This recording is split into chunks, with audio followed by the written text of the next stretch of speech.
नमस्कार. महाराष्ट्रातल्या सत्ता संघर्षाची सुनावणी सुप्रीम कोर्टात चालू असताना राज्यपालांच्या कृतीवर सर्वोच्च न्यायालयामध्ये केलं गेलेलं भाष्य आणि त्यानंतर या निकालासंबंधी सुरू असलेली चर्चा, यावरून चर्चेवरून असं वाटतंय, म्हणजे असा तर्क काढला जातोय की राज्यपालांच्या निर्णयावर सर्वोच्च न्यायालयानं ताशेरे ओढलेत, त्यामुळे तो निर्णय रद्दबातल करेल सर्वोच्च न्यायालय आणि बऱ्याच जणांना बरं वाटेल, राज्यातलं हे सरकार पडेल, अशासाठीच लोक आपले अंदाज व्यक्त करतायत. राज्यपालांच्या निर्णयावर न्यायालयानं ताशेरे ओढले, नापसंती दर्शवली म्हणजे राज्यपालांचा निर्णय फिरवला जाईल असं म्हटलं जात आहे. आपल्याकडे ती म्हण आहे, बैल गेला आणि झोपा केला, अब पछताए क्या होत जब चिडिया चुग गई खेत. जरा सविस्तर समजून घेऊया न्यायालय काय म्हणालंय. राज्यपालांच्या कोणत्या विषयावर न्यायालयानं आक्षेप व्यक्त केला आहे आणि सगळ्यात महत्त्वाची गोष्ट म्हणजे याचा खरा अर्थ काय होणार आहे. म्हणजे ताशेरे ओढले म्हणजे अवैध, नापसंती दर्शवली म्हणजे अवैध असं आहे का.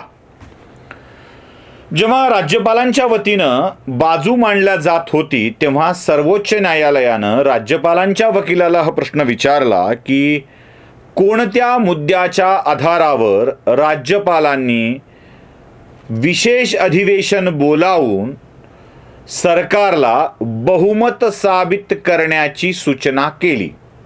म्हणजे विधिमंडळाच्या सचिवांना पत्र पाठवून विशेष अधिवेशन बोलावून त्यात मुख्यमंत्र्यांना विश्वासमत प्रस्ताव सादर करा असा आग्रह धरला.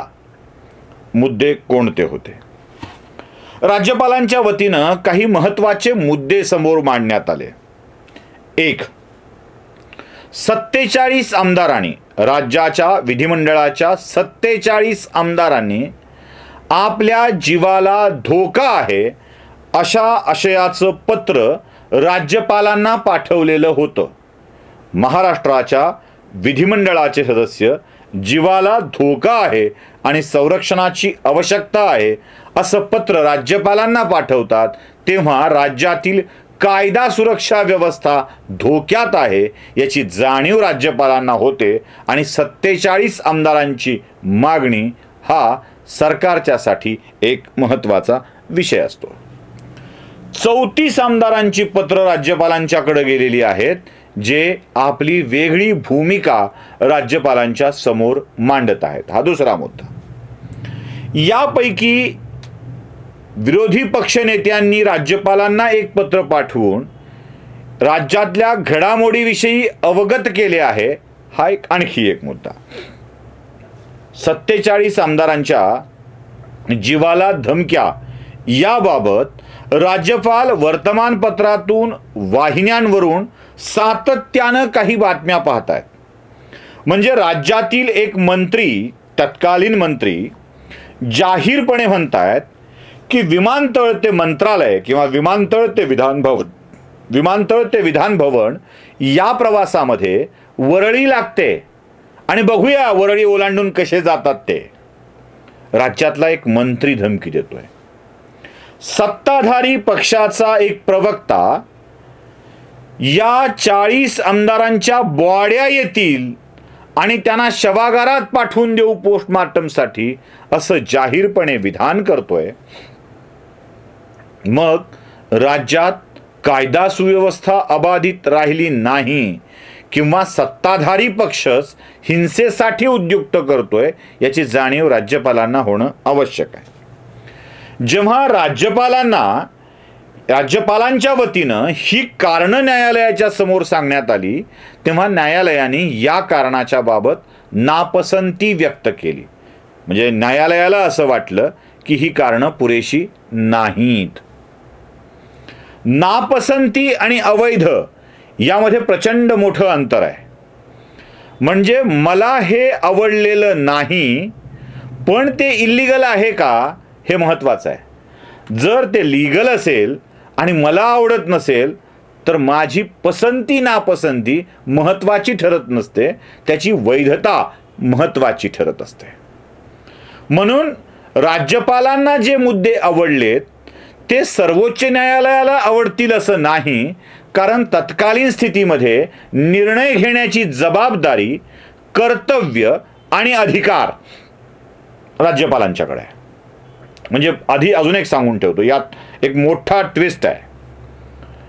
आजवर मंत्रिमंडळाच्या सल्ल्याशिवाय किंवा मुख्यमंत्र्यांच्या सल्ल्याशिवाय राज्यपाल विशेष अधिवेशन बोलावू शकत नाहीत असं अभिषेक मनु सिंघवी आणि कपिल सिब्बल आणि त्यासोबत राज्यातले घटनातज्ञ बोलत होते.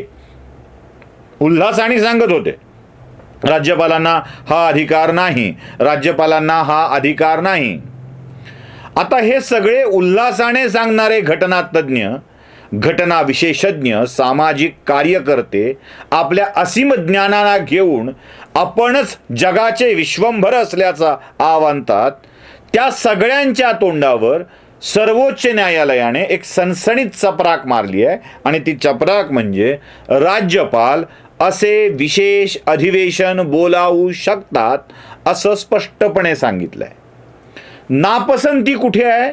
जी 3 प्रमुख कारणं राज्यपाल सांगतायत अविश्वास प्रस्तावाच्या विश्वास प्रस्तावाच्या बाबत, त्याविषयी न्यायालय नापसंती व्यक्त करत आहे, फक्त नापसंती व्यक्त करत आहे. आणि ज्या विश्वास प्रस्तावाला सामोरं जाणं आवश्यक होतं त्या विश्वास प्रस्तावाला सामोरं न जाता आपल्या पराभवाची जाणीव होऊन, खात्री पटून महाराष्ट्राच्या मुख्यमंत्र्यांनी दिलेला राजीनामा या विषयातल्या सगळ्या चर्चा संपवतो.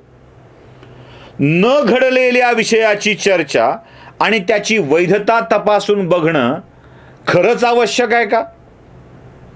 म्हणजे विश्वास प्रस्तावाला बोलावलं का, त्याची कारणं, पसंती नापसंती यावर चर्चा होऊ शकेल. पण विश्वास प्रस्ताव झाला का हा मोठा प्रश्न आहे. आमच्या गावाकडे लोककथांच्या मधली एक कथा आहे. शिंक्यावर एका बाईनी भोपळा बांधून ठेवलेला असतो, कोवळा भोपळा बांधून ठेवलेला असतो. अचानक ते शिंक तुटतं, शिंक्यातून भोपळा बाहेर पडतो आणि जमिनीवर येऊन दाणकन तुटतो.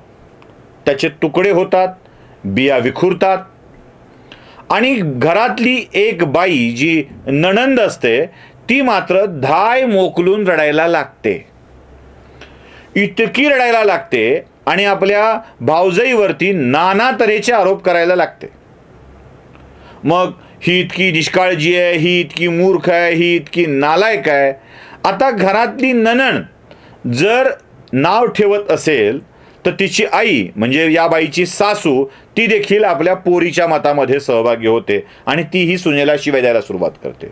आई आणि बहीण मिळून शिव्या देत आहेत म्हणून नवराही त्यात सहभागी होतो. सासरा मात्र बिचारा शहाणा असतो आणि तो विचारतो, अगं तिचा अपराध काय? ती म्हणते भोपळा पडला, तिनं नीट नव्हता बांधला, अर्धवट बांधला होता. म्हणाले मग काय झालं? म्हणले भोपळ्याखाली मूल आलं असतं तर? ते म्हणले कुणाचं? नणंद म्हणली माझं.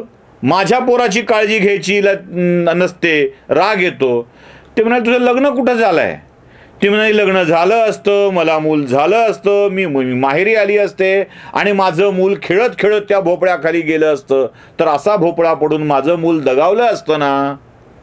बाई लग्नच नाही झालं, मुलगाच नाही झाला, मग शिंक्यावरच्या भोपळ्याखाली येऊन ते दगावेल कसं याचा विचार कोणीच करत नाही. म्हणजे उद्धव ठाकरे विश्वासदर्शक प्रस्तावाला सामोरे गेलेच नाहीत.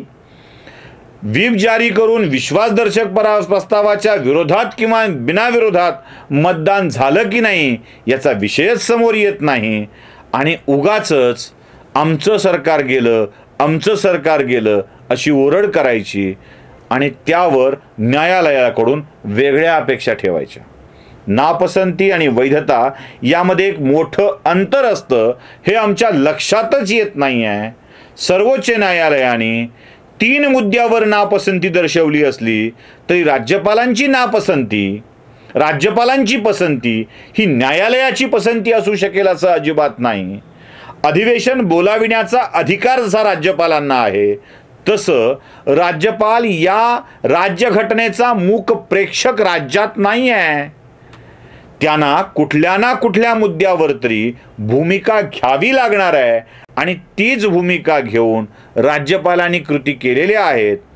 राजीनाम्यामुळे याला रिव्हर्स करता येत नाही आणि बाकी विषयाचे निर्णय विधानसभेच्या अध्यक्षांना घ्यावे लागतील. त्यामुळे या केसचा निकाल कसा लागणार आहे याचा साधारणतः अंदाज सगळ्यांना येतो आहे. त्यामुळेच कदाचित न्यायालयावर दबाव आहे, न्यायालयालाच फशी पाडलं जातं आहे अशा आशयाच्या पोस्ट आत्तापासून सुरू आहेत.